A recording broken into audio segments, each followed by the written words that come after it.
Halo, selamat datang. Coba deh, anggap sesi kali ini sebagai sesi mentoring kita bareng-bareng. Kita akan belajar gimana caranya mendiagnosis kesehatan keuangan sebuah perusahaan. Dan pasien kita kali ini adalah Ramayana Lestari Sentosa, atau yang biasa kita sebut dengan kode saham RALS. Siap?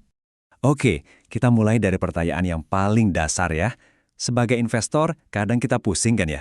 Di luar sana pasar saham itu berisik banget, harga naik turun. Nah, di tengah semua itu, gimana sih cara kita tahu kondisi asli sebuah perusahaan? Gimana caranya kita menilai secara objektif tanpa kebawa perasaan? Jawabannya sebetulnya ada di sini, di laporan keuangan tahunan. Kelihatannya sih emang cuma tumpukan angka yang bikin ngantuk ya, tapi percaya deh, ini tuh kayak rapor kesehatan perusahaan yang paling jujur. Nggak ada drama, nggak ada gosip, cuma fakta, kabar baik dan buruknya, semua ada di sini. Nah, biar nggak tersesat, ini peta perjalanan kita. Pertama, kita belajar cara bacanya dulu. Terus kita cari tahu, bisnisnya untung nggak sih? Sehat nggak keuangannya? Duitnya datang dari mana aja? Dan terakhir, yang paling penting, kita rangkum semuanya jadi catatan buat kita sebagai investor. Oke, kita langsung masuk ke bagian pertama. Anggap aja laporan keuangan ini kayak sebuah buku cerita. Dan buku ini punya 3 bab utama yang bakal ngasih kita gambaran lengkap tentang RALS. Apa aja 3 bab itu? Pertama, laporan laba rugi. Ini ceritanya tentang untung atau rugi. Kedua, laporan posisi keuangan. Ini foto ronsen kondisi keuangannya. Dan ketiga, laporan arus kas. Ini kita jadi detektif yang ngelacak aliran duitnya. Yuk kita buka bab pertama. Pertanyaan pertama dan paling penting, setelah bayar ini itu, bayar gaji, bayar pajak, ujung-ujungnya RALS ini untung nggak sih di tahun 2025? Jawabannya ada di laporan laba rugi. Dan ini dia angkanya. Sepanjang tahun 2025, laba bersih RALS itu mencapai 265,2 miliar rupiah. Yap, segini keuntungan bersih yang masuk ke kas perusahaan. Tapi tunggu dulu, sebagai investor cerdas, kita nggak boleh berhenti sampai di sini aja. Kenapa? Karena satu angka itu nggak ada artinya kalau nggak ada pembanding. Coba kita lihat tahun sebelumnya. Ternyata di 2024 labanya lebih gede loh, 314 miliar rupiah. Artinya, ada penurunan. Nah, ini temuan penting pertama kita. Pertanyaannya sekarang, kenapa labanya bisa turun? Kalau kita lihat di baris paling atas laporannya, jawabannya cukup jelas. Penurunan laba ini ternyata ngikutin penurunan penjualannya. Sederhananya, jualan mereka di 2025 nggak sebanyak tahun 2024. Jadi masalahnya bukan karena biayanya bengkak, tapi memang dari sisi pendapatan utamanya. Oke, jadi labanya turun. Udah kita catat. Sekarang, investigasi kita lanjut ke bagian fondasinya. Seberapa kokoh sih bangunan keuangan perusahaan ini? Utangnya banyak nggak? Nah, buat jawab ini, kita buka bab 2, laporan posisi keuangan. Sebelum kita lihat angka-angkanya, ada satu rumus sakti yang perlu kita tahu. Ini dasar dari semua akuntansi. Aset sama dengan liabilitas plus ekuitas.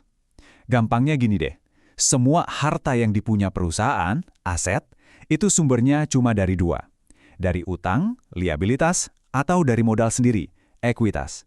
Dan jumlahnya harus selalu pas, harus seimbang. Nah, ini dia buktinya di RES. Total aset mereka itu 4,76 triliun. Duit buat aset segitu datangnya dari mana? Ternyata 1,27 triliun itu dari utang, dan sisanya yang jauh lebih besar, 3,49 triliun, itu dari modal para pemegang saham. Coba deh dijumlahin, pas kan? Seimbang banget. Terus, apa artinya ini buat kita? Coba lihat perbandingannya. Cuma 27% asetnya yang dibiayai utang, sementara 73%-nya pakai modal sendiri. Ini adalah tanda yang bagus banget. Artinya perusahaan ini nggak terlalu bergantung sama pinjaman. Fondasinya kuat, jadi tidurnya bisa lebih nyenyak. Oke, kita udah cek laba dan kesehatan badannya. Sekarang, kita masuk ke bab terakhir, dan ini mungkin yang paling krusial. Ngikutin jejak uang tunai. Ingat ya, laba itu opini, tapi kas itu fakta. Cash is king. Yuk, kita lihat aliran darahnya bisnis ini. Nah, di laporan arus kas, aliran uang itu dibagi jadi 3 keran utama. Ada keran operasi, ini dari kegiatan jualan sehari-hari. Terus ada keran investasi, ini buat beli atau jual aset. Dan terakhir, keran pendanaan, ini urusannya sama utang dan modal, kayak bayar dividen. Nah, coba lihat ini. Ini kabar bagus banget. Dari keran operasinya dari bisnis utamanya, RELS berhasil ngumpulin kas positif sebesar 577,7 miliar. Tahu nggak yang lebih keren? Angka ini lebih besar dari laba bersihnya tadi. Artinya apa? Bisnis intinya ini mesin pencetak uang tunai yang sangat efisien. Ini poin plus banget. Tapi, tunggu dulu. Kita lihat keran pendanaan kok angkanya minus besar ya. Minus 512,9 miliar. Wah, ada uang keluar banyak banget dari sini. Ini pertanda buruk atau gimana? Jangan panik dulu, kita selidiki. Dan ternyata bukan pertanda buruk. Kalau kita baca catatannya, sebagian besar uang yang keluar itu dipakai buat apa? Buat bayar dividen ke pemegang saham.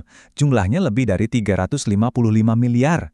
Jadi angka minus di sini itu justru cerita bagus.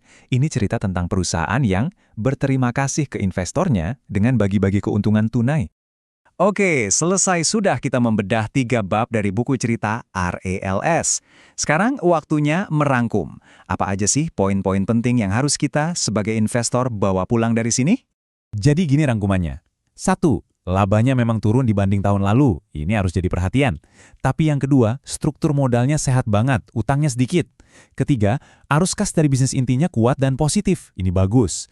Keempat, perusahaannya royal banget bagi-bagi dividen tunai. Dan kelima, ya total asetnya memang agak turun sedikit. Wajar karena sejalan dengan penurunan bisnisnya. Nah, tugas saya sebagai mentor sudah selesai. Sekarang giliran Anda. Setelah melihat semua data ini, ada laba yang turun, tapi di sisi lain ada fondasi yang sehat, arus kas yang kuat, dan dividen yang besar. Cerita apa yang Anda baca dari angka-angka ini? Keputusan ada di tangan Anda. Inilah langkah terakhir untuk jadi investor mandiri. Selamat berpikir.